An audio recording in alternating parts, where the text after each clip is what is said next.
Olá, alunos da Mediação Tecnológica, sejam bem-vindos a mais uma aula da nossa disciplina de Sociologia e hoje o nosso assunto continua sendo sobre o tema política e sociedade, né?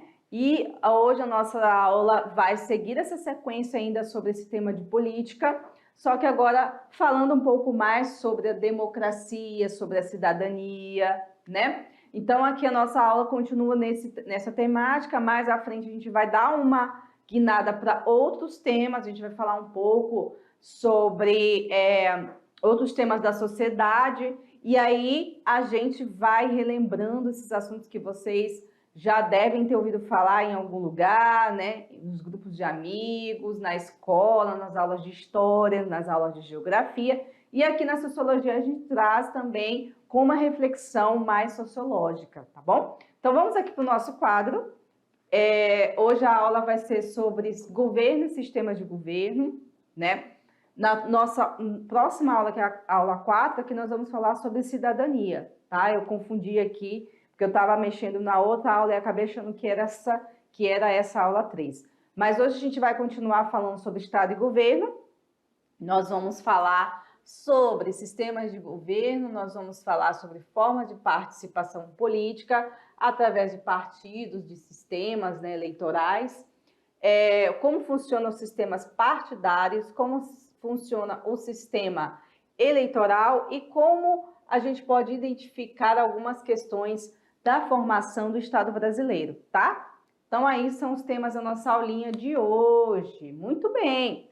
Nós começamos, então, falando sobre governos e sistemas de governo. A gente tem, no Ocidente, várias formas de governar um país, tá? Não existe apenas uma forma, existem algumas formas diferentes, com atores sociais, atores políticos, que vão formar, né, os sistemas e os regimes de governo. Então, a gente vai entender um pouco a diferença entre formas de governo, regime de governo e sistemas de governo. São coisas diferentes, vocês vão ver aí que tem uma grande diferença, tá? Mas antes a gente começa com essa definição do que seria, então, o significado da palavra governo, né? No caso aqui, o governo é um elemento transitório do Estado. Ele é um grupo que está no comando, né? O grupo desse governo, que no caso da democracia é um governo eleito, ele vai governar durante um certo período de tempo, que vai ser variável para cada país, tá? No caso brasileiro, nós temos eleições aí de 4 em 4 anos, então de 4 em 4 anos, nós temos um governo que pode ser diferente, né? Ou pode ser a continuidade, já que nós também aprovamos a possibilidade de ter reeleição. Com a reeleição, então, o governo pode tentar a reeleição e continuar mais 4 anos no governo, que nesse caso, então, seria 8, 4 mais 4, não é isso? Então, assim, o governo é um elemento que é transitório, ou seja, ele pode estar como ele pode sair, tá? Ele vai comandar um estado por um tempo determinado. Isso quer dizer o quê, galera? Presta atenção aqui, tá? Presta atenção que isso é importante. Que o governo muda, porém o Estado permanece. Quer dizer o quê? Que o Estado é um elemento que ele não se dissolve. Dificilmente você vai ver na história um Estado se dissolver. Ele pode até ser anexado no futuro, dependendo de uma guerra, por exemplo, que a gente está vendo aí na Ucrânia, pode fazer com que o próprio país seja anexado à Rússia. Não sabemos ainda qual vai ser o final desta guerra, mas isso pode acontecer, tá? Ele pode ser anexado, como outros territórios foram anexados a outros países, né? Mas, em geral, o Estado não se dissolve, o Estado permanece. O que vai mudar é o governo, ok? Lembre-se disso que é muito importante. Então, vamos seguir aqui, ó. Bom, só relembrando isso, o Estado ele é administrado por um governo, que é um grupo de pessoas, seus ministros, né? O presidente da República, os chefes de cada parte da instituição no Brasil, e aí por aí vai, né? Então, o nome do Estado, ele não se dissolve, né? Ele é um instrumento abstrato que representa aquele território. Por exemplo, o território brasileiro, o Estado brasileiro, ele não vai se dissolver. Nós podemos até ter crises políticas, pode acontecer de um governo ser questionado, de um governo, enfim, de ter vários conflitos institucionais, crises, como já aconteceu e acontece de vez em quando. Mas o Estado brasileiro, ele não se desfaz. O que pode se desfazer é um governo, o Estado não, tá? Só para vocês terem uma ideia de como o Estado ele é sólido, né? O Estado é muito sólido, então é importante vocês terem isso em mente, certo? O Estado brasileiro vai acabar, vão morrer, nós vamos ser anexados em outros países. Dificilmente isso vai acontecer, até porque nós temos um território muito grande, um dos maiores do mundo é o território brasileiro. Então, é muito difícil isso realmente acontecer, tá? Bom, aí a gente tem algumas formas de governo. Como eu disse, o Estado está aqui, ó. O Estado existe e ele não vai se dissolver. Mas o governo, ele pode ser diferente? Pode. Pode sim. Ele pode se dissolver, ele pode mudar ao longo da situação, né? Então, a gente tem que entender aqui. A monarquia, aristocracia e democracia são algumas formas de governo que foram trabalhadas lá na antiguidade grega, tá? Que é pelo nosso querido Aristóteles. Aristóteles era um pensador muito importante que vocês devem ter estudado aí em filosofia, em história, talvez na geografia, mas na sociologia a gente também estuda o Aristóteles, tá? Ainda mais quando nós falamos das teorias gregas, né? Então, a gente tem aqui os ideais e as corrompidas, ou seja, os modelos ideais de governo e os modelos que não são ideais, os modelos corrompidos. Então, a gente tem aqui a monarquia, a aristocracia, a democracia, são os modelos definidos aqui pelo Aristóteles. A tirania, a oligarquia e a demagogia seria a corrupção, ou seja, o lado ruim dessa forma de governo. Então, a gente tem aqui a monarquia, que é o governo de um só, em proveito de todos. Então, a monarquia tem a ideia de um cabeça de tudo, que seria o monarca, né? Aquele que tem uma centralização política nele. Mas quando esse governante ele passa a ser tirano, ele passa a ter ações desproporcionais, ações que não beneficiam a maioria da sua população, quando ele corrompe, quando ele persegue, quando ele mata, então esse sistema deixa de ser uma monarquia e passa a ser uma tirania, que é o governo de um só, em benefício próprio ou de uma minoria, ou seja, quando ele vai lá e só ajuda os amiguinhos dele, só ajuda os do grupo dele, os outros ele deixa ao léu, sem ajuda, sem atender os desejos da sua população. Então, esse governo passa a ser tirano, né? E nós tivemos vários tiranos ao longo da história, vários governos tiranos, governos que não atendiam em favor da sua população, que deixou então de ser um monarca e passou a ser um tirano, tá? A aristocracia seria o governo de uma minoria em proveito do geral. Então, um pequeno grupo de pessoas aristocratas, né? Que vai trabalhar para beneficiar o maior número, né? A maioria da sua população.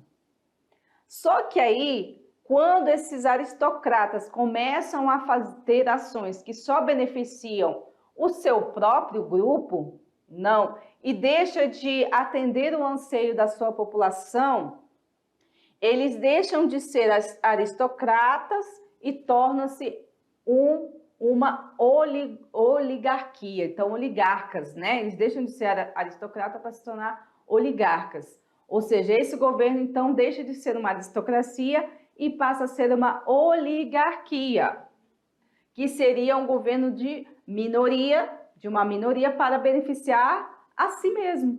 Só aquele grupinho, entendeu? Só aquela panelinha. Então passa a ser uma oligarquia. No Brasil, a gente tem algumas críticas a alguns tipos de governo que passaram a ser uma oligarquia, que passaram a beneficiar pequenos grupos e deixando o restante da população fragilizado. Né? As oligarquias antigas aí, lá da colonização, né? Os oligarcas lá de algumas regiões do Brasil que tinham esse tipo de ações. E nós temos aqui a democracia, que a democracia, todos nós conhecemos, é o governo da maioria em benefício de todos. Não só de um grupo, não só de quem votou nele, não só de brancos ou não só de negros, de todos. Então, a democracia é o sistema mais utilizado no Ocidente, né? A forma de governo, desculpa. A forma de governo mais utilizada na nossa região aqui do Ocidente. Só que quando esse governo da maioria são manipulados, fazem ações erradas, corrompem, né? Não atendem o desejo da sua população e as necessidades, ele passa a ser o quê? Uma demagogia, que seria um governo da maioria que manipula, que é manipulada pelos demagogos, aqueles que só têm um discurso democrático, só tem o blá blá blá, entendeu? Mas na prática eles fazem tudo diferente. Então eles não são democratas, são demagogos, certo? Anotado aí, ficou claro para vocês as corrupções dentro de cada forma de governo? Então vamos passar. Bom, o governo é uma autoridade, sim, que deve ser respeitada, né? Que administra o Estado. As formas de governo definem, né, são definidas pelas maneiras de relações que há entre os governantes e os governados, né? Só que existem aí dessas que eu passei para vocês, duas que são consagradas dessas formas de governo, que foram historicamente sendo consagradas, sendo vistas como as principais. A primeira delas está aqui, pela imagem vocês já conseguem identificar, que é a monarquia, né?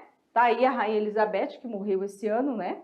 Faleceu esse ano. O seu esposo é o rei Filipe, que também morreu antes dela, faleceu antes, né? Então são símbolos aí de uma monarquia, que é a monarquia da onde, gente? Vocês sabem, né? É a monarquia do Reino Unido, a monarquia britânica. Então é uma das monarquias mais conhecidas no mundo. Existem outras, mas eles foram os mais, né? Os mais, as celebridades da monarquia, né? Então a gente tem aqui o exemplo. Mas como que se funciona, hein, gente, na prática? Porque a gente só vê a pompa, né? Os bonitos aqui arrumado, né? Com a roupa de gala. Mas como é que funciona uma monarquia num país, numa região, né? Como Inglaterra e todo o Reino Unido? Vamos ver? Bom, então, a monarquia ela pode ocorrer de duas maneiras. Ela pode ser uma monarquia absolutista ou ela pode ser monarquia constitucional. Bom, no primeiro caso, as absolutistas vieram antes. São as primeiras formas de governo, né? Monárquicos. As absolutistas foi até o século XVIII. Depois, elas diminuíram, elas acabaram, porque o poder do governante, nesse caso, ele é vitalício e hereditário. Né? Na monarquia, não existe eleição para rei. Não existe eleição para rainha. Por exemplo, a Rainha Elizabeth morreu. E agora? Vai vir outra Rainha Elizabeth? Vão eleger uma outra rainha? Não.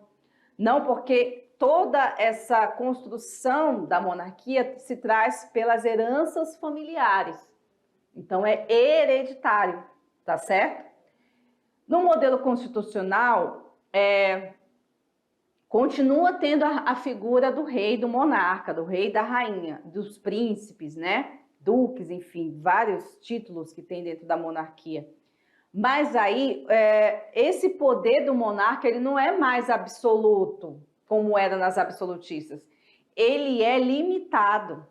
Então, ele passa a ser, digamos assim, um chefe de Estado e não um chefe de governo, porque quem vai governar nesse sentido aí, vai ser os parlamentos e gabinetes, tá? Então, na monarquia constitucional ou parlamentarista, quem vai governar é o parlamento. E aí sim nós temos eleições, não para monarca, certo?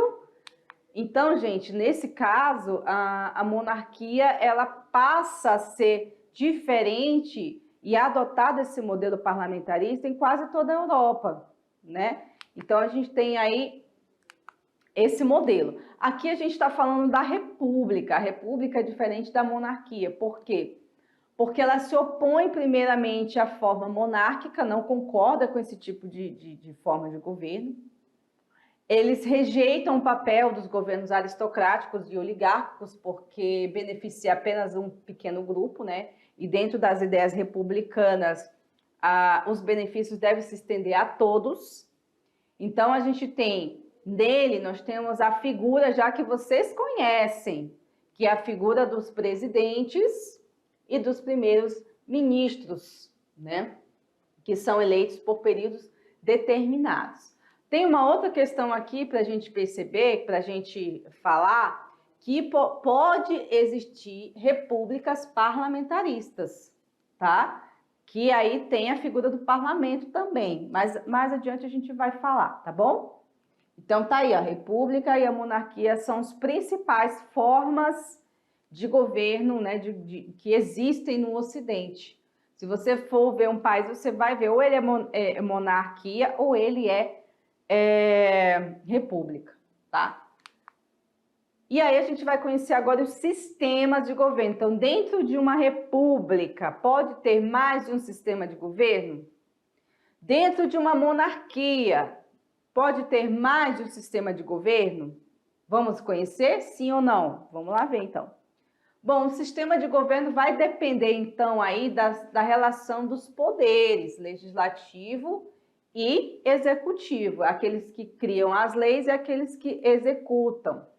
Então, a gente tem dois tipos de sistema de governo que predominam no nosso Ocidente, que é o sistema presidencialismo e o sistema parlamentarismo.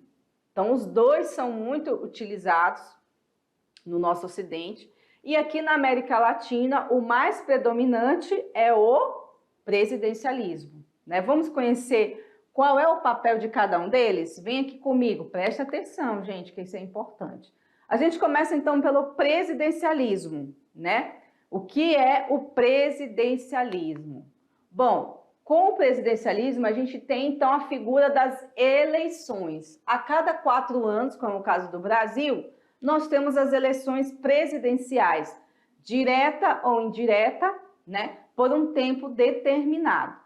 E o presidente da República, no caso aqui no Brasil, né? Como é que é o papel dele ou dela? O que eles fazem? Bom, o presidente ele vai exercer a função executiva, ou seja, ele vai executar ações no Estado, e ele acumula 2 funções. Ele tanto é o chefe de Estado, ou seja, o representante do Estado em qualquer lugar do mundo, em qualquer reunião, né? Mas também ele é o chefe de governo, é aquele que vai escolher os seus ministros, é aquele que vai determinar políticas públicas, vai propor políticas públicas, tá? Então, esse presidente, ele vai ter essas 2 funções. Já o presidente também tem o poder de escolher os seus ministros, ele pode escolher os seus ministérios, quantos ministérios vai ter, quanto ele acha necessário, que deve ter. Aqui no Brasil existe uma grande discussão do número de ministérios que são necessários para um bom governo. Então, assim, alguns defendem mais ministérios, outros defendem menos ministérios. Isso vai depender muito de quem está no comando. Então, a gente tem aí o presidente que vai comandar, que vai escolher quantos ministérios vai ter e quantos ministros, certo? O ideal é que haja uma independência entre os poderes. Então, a gente tem uma independência porque nós temos uma eleição para o executivo e também temos uma eleição para o legislativo, que são desvinculadas. Por quê, pessoal? Professora, por que tem uma eleição para escolher deputado e tem uma eleição para escolher presidente? Em tese, o governo, o presidente, ele não deve ter o vício de ter uma influência na escolha dos deputados, porque ele precisa realmente, na democracia, o que se tem é esse diálogo entre os diferentes. Então, assim, a relação entre o presidente da República, a presidente, e o Congresso é uma relação de diálogo, não necessariamente é uma relação impositiva. O presidente não pode mandar no Congresso, nem tampouco o Congresso pode mandar no presidente. Então, ele tem que existir uma articulação política. Então, vocês vão ver aí muitas pautas, né, nos jornais, nos lugares, em que o presidente propõe uma ação, uma política, e dependendo do tipo de ação que ele vai propor, ele precisa da aprovação do Congresso Nacional, tanto no Senado como na Câmara dos Deputados, né? Então, aí no final, se for aprovada, aí sim é sancionada pelo presidente ou vetado, né? Então, assim, só para vocês terem essa noção como uma relação é complexa, o executivo, que no caso é o presidente ou a presidente, e o legislativo, eles devem ser independentes. Eles não podem ter uma relação, né, como é que eu posso dizer, uma relação de muita proximidade para que não haja aprovação de vícios, começa a virar uma relação viciosa. E aí tudo que vai para o Congresso, o presidente rejeita, a casa rejeita, ou tudo que vai aprovado de olhos fechados. Tem que tomar cuidado com isso, porque a relação é complexa, vai ter os contrários, uma democracia é assim. Vai ter discussão, vai ter discordância e depois se chega a um denominador comum, tá certo? Então que vocês fiquem ligados aí, porque vocês podem ver nos noticiários e não entender, mas professora, por que o presidente propõe as coisas, ele não pode pegar a caneta e assinar, não? Pode, depende do quê, né? Aí a gente tem portaria, tem medida provisória, temos PECs. Vamos pensar aqui, para um dia a gente fazer uma aula sobre isso, a diferença entre PEC, medida provisória, portaria, tá? Para que a gente possa entender as diferenças e por que certas coisas têm que ir para aprovação no Congresso e outras não precisam, apenas a canetada do presidente lá já assume, tá bom? Voltando aqui para o nosso slide, a gente vê então essa relação, né, entre esses agentes. Agora, no parlamentarismo, que não é um sistema de governo que nós utilizamos, mas é interessante também a gente conhecer. No parlamentarismo, existe muita interação entre o legislativo e o executivo, né? Já nessa forma de governo, nesse sistema, a gente tem uma separação muito clara aí. Lembra que o presidente da República, ele é chefe de Estado e chefe de governo? Pois é, já aqui no parlamentarismo não é assim que funciona. O chefe de Estado é o presidente ou monarca. Geralmente lá a rainha Elizabeth era chefe de Estado. Mas o chefe de governo é outra pessoa, tá? Geralmente é o primeiro-ministro ou chanceler. Eles geralmente chamam de chanceler. Ah, o chanceler alemã é Angela Merkel. Ela era chanceler. Ela era chefe de governo. Por quê? Porque na Alemanha funciona o quê? O sistema parlamentarista, né? Não é o presidencialismo. Eu não lembro bem. Peraí, eu vou tirar essa dúvida daqui a pouco, tá? Então, quem governa é o parlamento, por meio do gabinete. Entende? Então, nessa questão aí, você tem aí uma diferença, né? Que a gente tem a figura do parlamento. No presidencialismo, não existe isso, né? Então, a gente precisa entender que há diferenças, tá, entre eles. O gabinete é constituído pelo primeiro-ministro e pelos seus demais ministros. Então, você tem aí um sistema que já é diferente do nosso, né? Que não tem primeiro-ministro. Existe ministro, sim, né?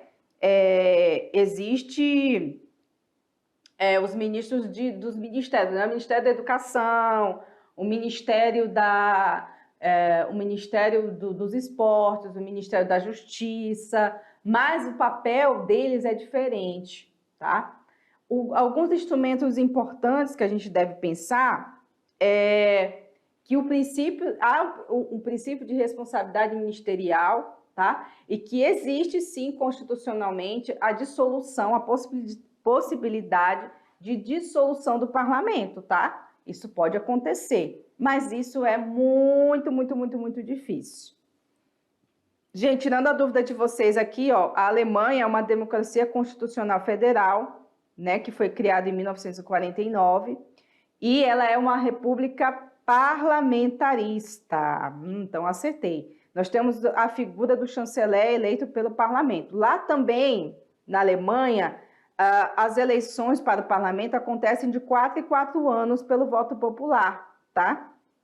Então, existe sim, o sistema deles é parlamentarista.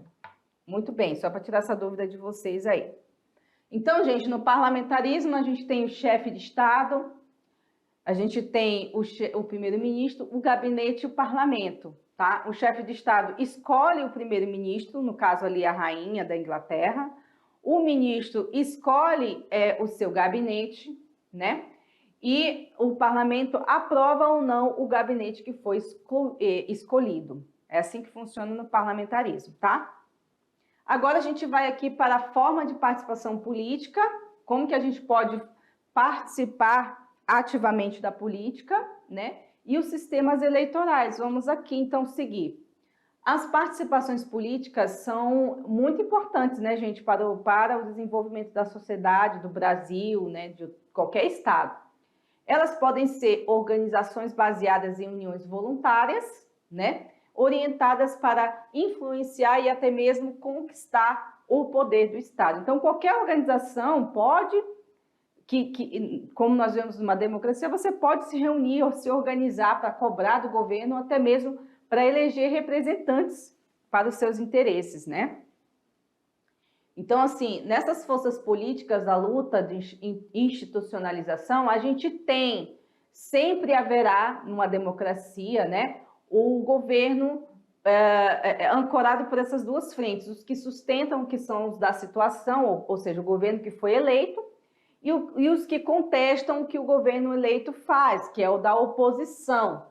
Então, numa democracia é normal haver oposição, não é normal não ter nenhuma oposição e ser ditadura, isso não é democracia. Mas você ter lá esquerda, direita, centro, eu me considero de esquerda, por isso, isso e isso, eu apoio o governo.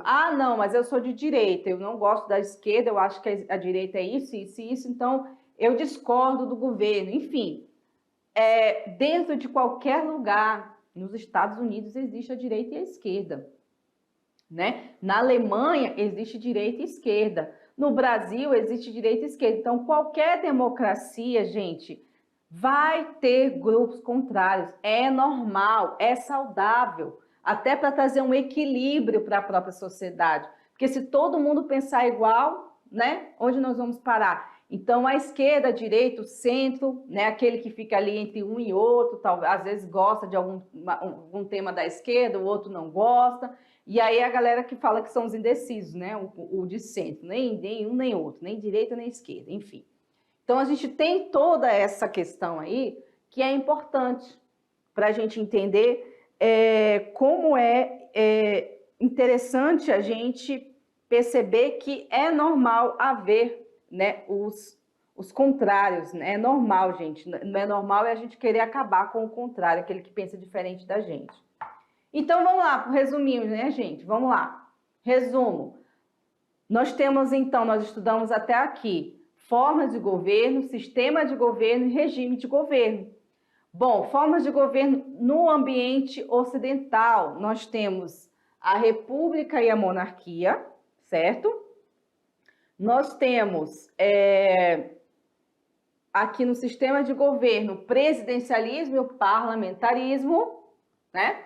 E nós temos no regime de governo democracia e totalitarismo.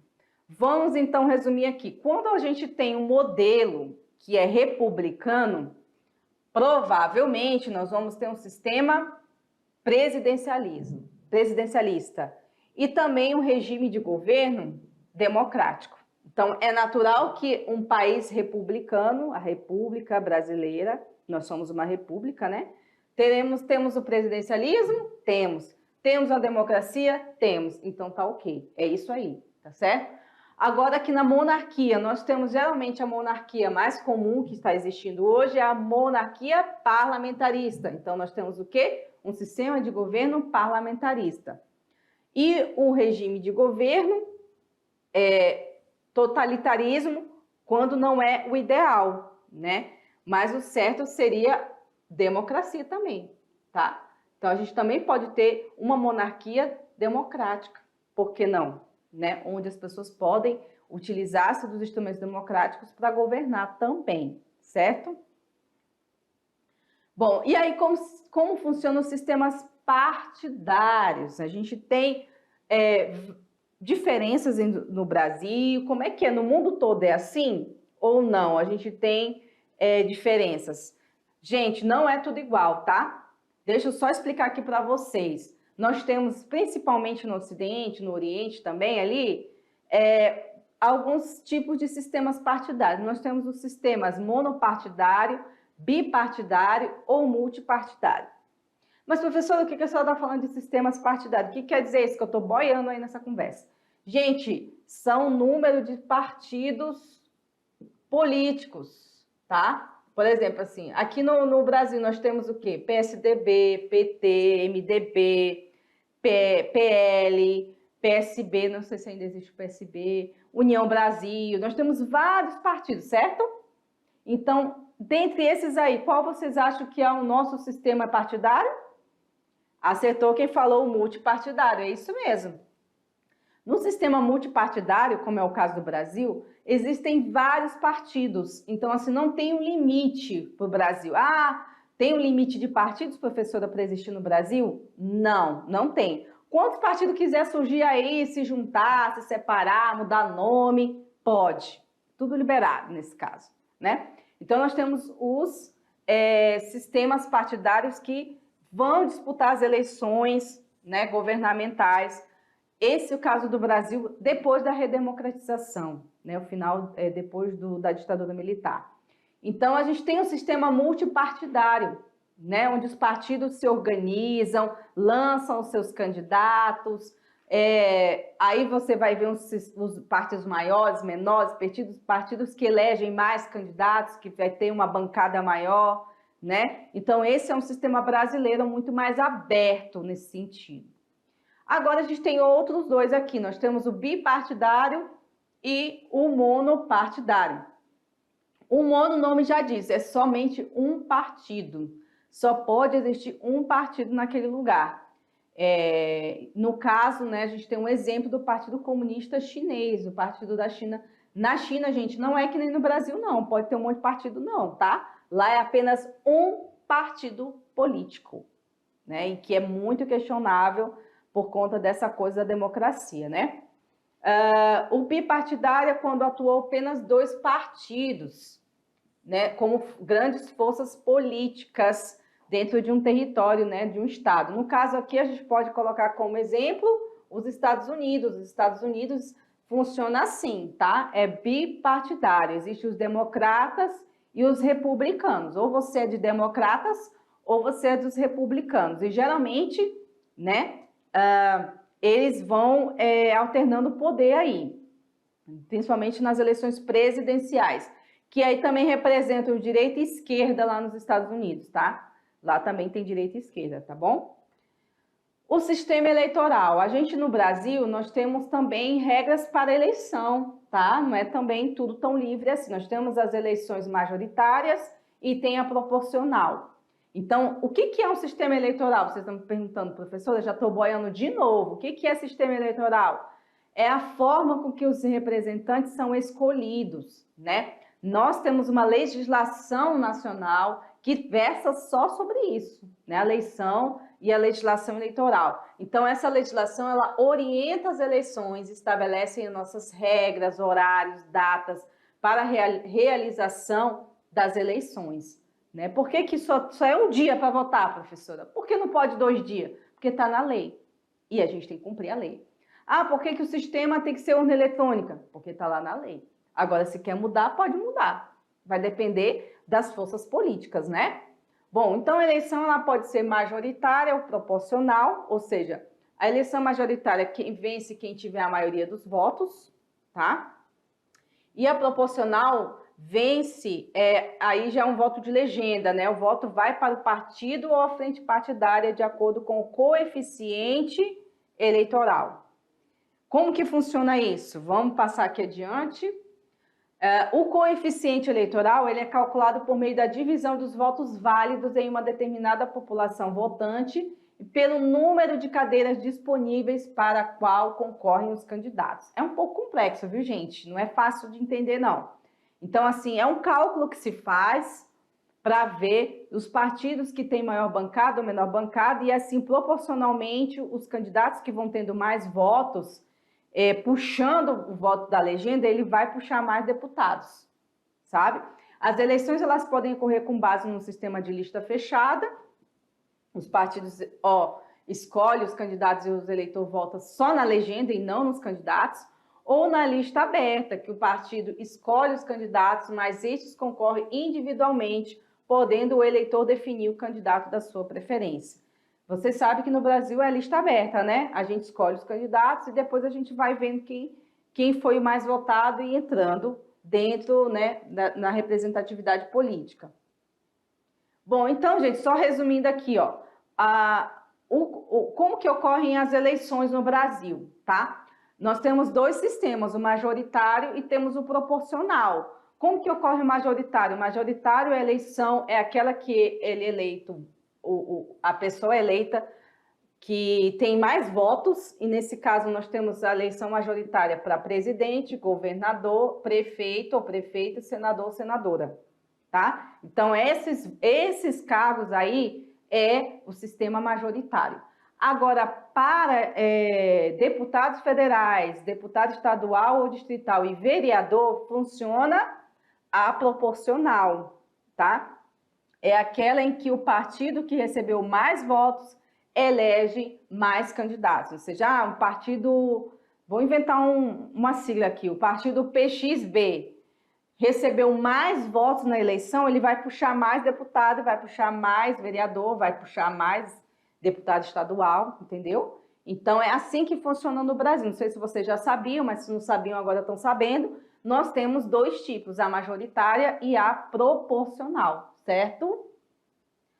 Muito bem. Então, para a gente finalizar aqui, a nossa formação do Estado brasileiro ela é bem até organizada no papel, só que a gente tem dificuldades de fazer isso ser uma prática política positiva. Por quê? Porque a gente tem um problema de indistinção entre o público e o privado, né? Vários agentes públicos se corrompem, a corrupção é um problema muito grande.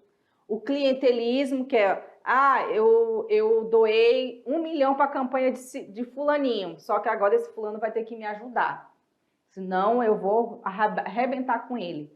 Então, assim, você vê, os candidatos, os políticos vão se candidatar, mas eles já entram no governo devendo para Deus e o mundo, porque fulano foi lá e ajudou ele, então ele vai querer um benefício, né? E de vez em quando aparecem os escândalos como esse.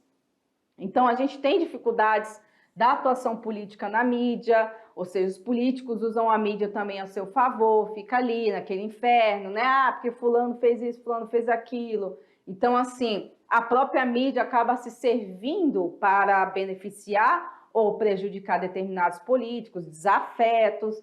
Então, esses são umas das dificuldades que a gente passa, né, para poder se estabelecer como um país que precisa realmente ter uma organização política melhor, né? Uma política mais saudável, digamos assim.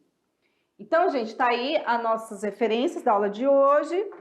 Acho que deu para aprender bastante coisa, né? Foi bem interessante a gente perceber essa questão das políticas, dos sistemas partidários, da questão do voto, como funciona majoritária, proporcional. Eu acho que isso ajuda bastante a gente a entender a funcionalidade desse grande sistema que é o nosso governo brasileiro.